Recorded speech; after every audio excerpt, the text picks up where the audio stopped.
Okay, now I try to pick up some of the nebulosity in the Cygnus constellation. These leaves you see are the oak tree leaves, and the nebulosity you can see as the red patches. That is the central force of the Cygnus. Okay, the star you see at the center is Deneb Alpha Cygnus. I'm going now to have a shot from there.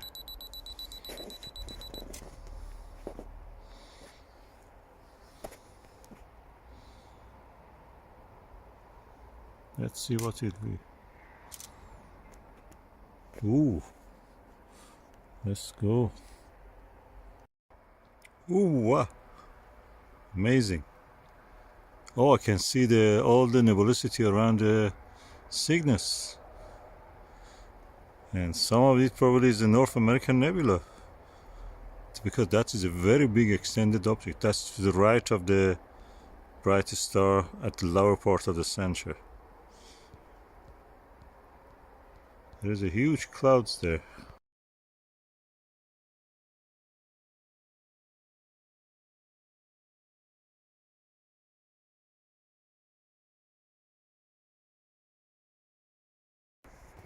Hallelujah. I think that is the North American Nebula. That's the Gulf of Mexico.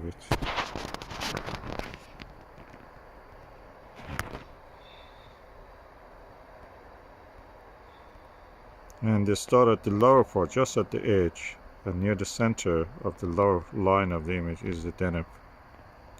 That's definitely North American Nebula. And I can see some dark nebula. These are here, right at the center. Okay, I have now imaged the Lyra. Let's go and see. Oh, yeah. That's the Lyra, Constellation Lyra. I'm sure if I look carefully in this, I will be able to see actually the,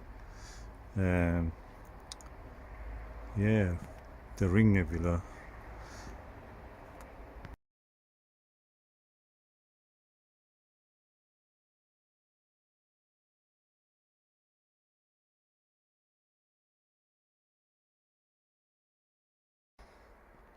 I'm just trying to see if I can photograph the Boat and Cigar Nebula in the constellation Ursa Major.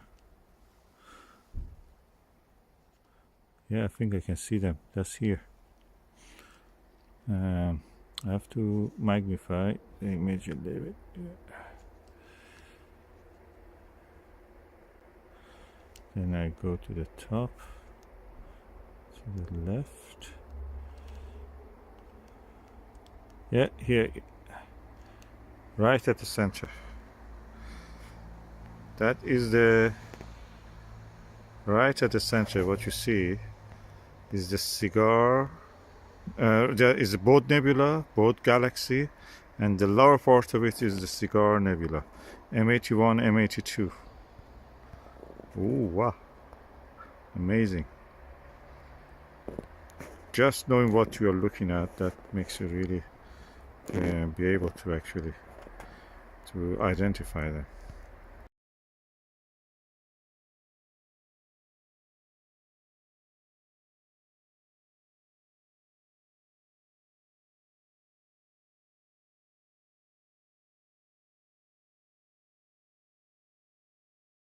And I can see now the Pinhead Nebula. Pinhead Nebula is now, and its companion, right at the center of the image. Just above that brightest star. That's the Pinhead Nebula. Or Pinwheel, I should say. M51 anyway, you know what I mean. M51. And its companion, IC something. That's called IC 256 or something like that anyway. Just above that brightest star at the center, there are two blobs, and that is the M51 and its companion galaxy. Okay, I'm now imaging the Andromeda galaxy. Let's see Andromeda galaxy and its two companions. Yeah, that's the corner of the image. It's a bit corner, so I have to rise it a little bit. Or go down actually. Yeah.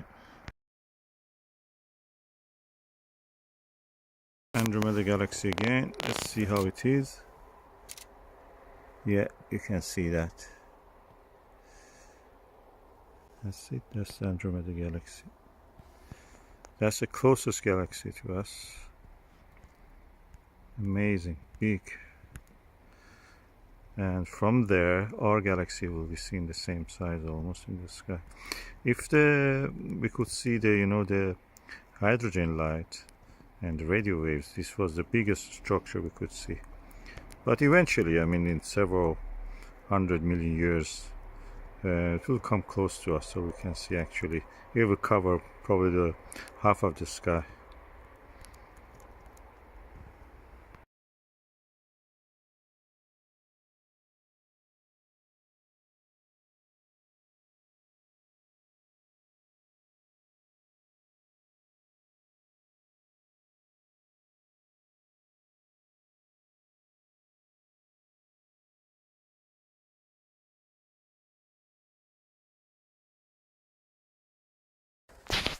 Okay, Andromeda Galaxy again. Let's see how it is. Yeah, you can see that. That's it. That's the Andromeda Galaxy. That's the closest galaxy to us. Amazing, big. And from there, our galaxy will be seen the same size almost in the sky. If we could see the hydrogen light and the radio waves, this was the biggest structure we could see. But eventually, I mean, in several 100 million years, it will come close to us, so we can see actually. It will cover probably the half of the sky. I was near that area. I'm just going for M33 or Triangulum Galaxy if I can find it. Oh yeah, here. Triangulum Galaxy is this blob here. Let me just straighten up the camera and just show you again. Or I'll bring it actually to center a little bit. Change the position of the camera. That's the lower part of the image. Now at the center of the camera view.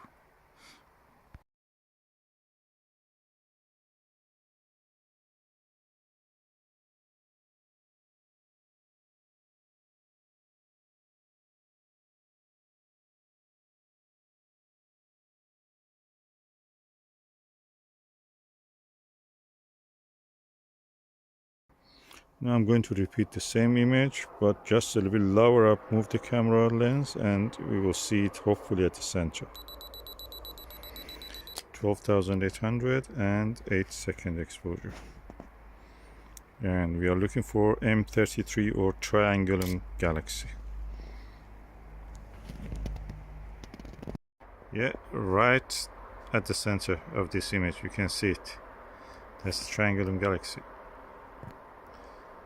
If I increase the exposure, probably I can have a better image. Let's see if I can. Now, okay, I'm going now for 13-second and 12,800 ISO. Let's see how is the M33 from here.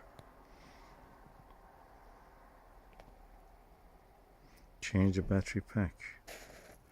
I have to change the battery. Yeah, 13-second and 12,800.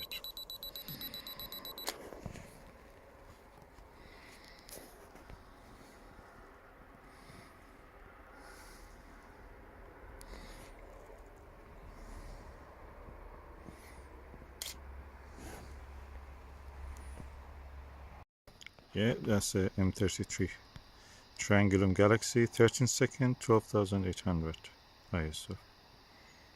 Quite big, extended, almost slightly smaller than the Andromeda in this image, but quite bigger than both and the Pinwheel Galaxy. And that's the plates or M45 is rising gradually in the horizon against the ash tree. So compared with the size of the Andromeda Galaxy, you can see that they're almost comparable in the angular size in the sky. Not in space, of course. That's a galaxy. It is just a small cluster.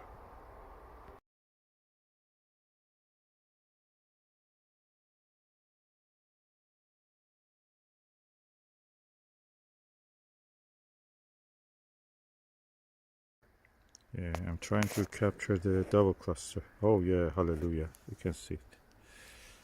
That's the double cluster.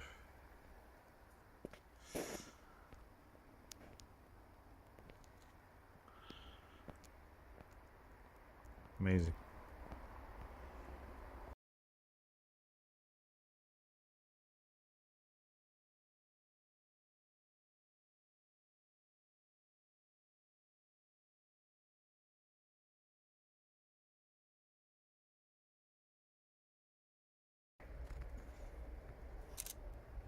Okay, I'm back to the Cygnus clouds.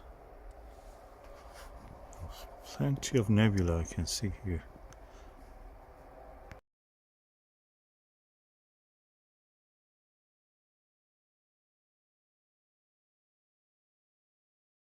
Plenty of nebulas here.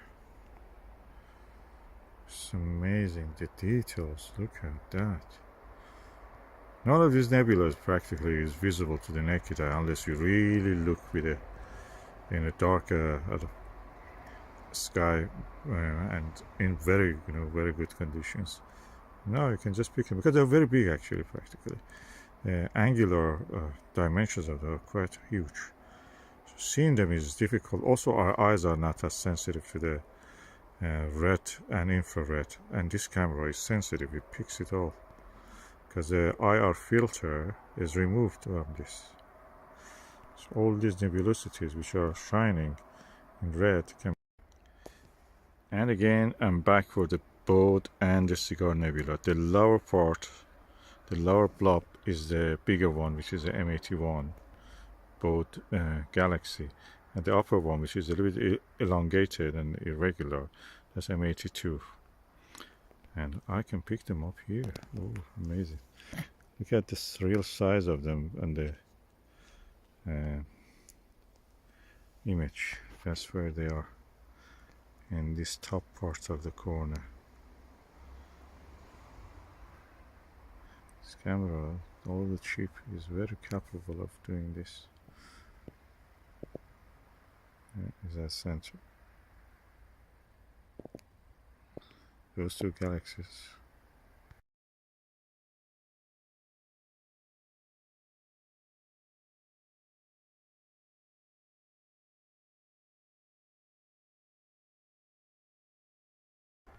And now I've imaged the globular cluster M13,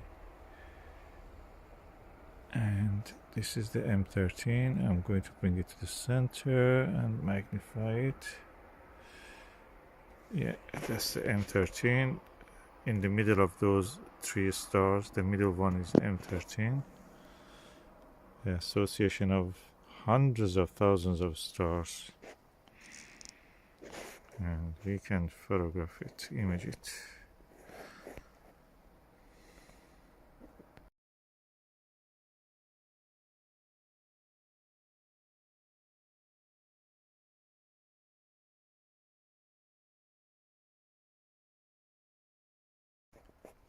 And again, M13, 10 second, 12,800 ISO. And that's M13, the middle part of those three stars. It should be fuzzy and extended.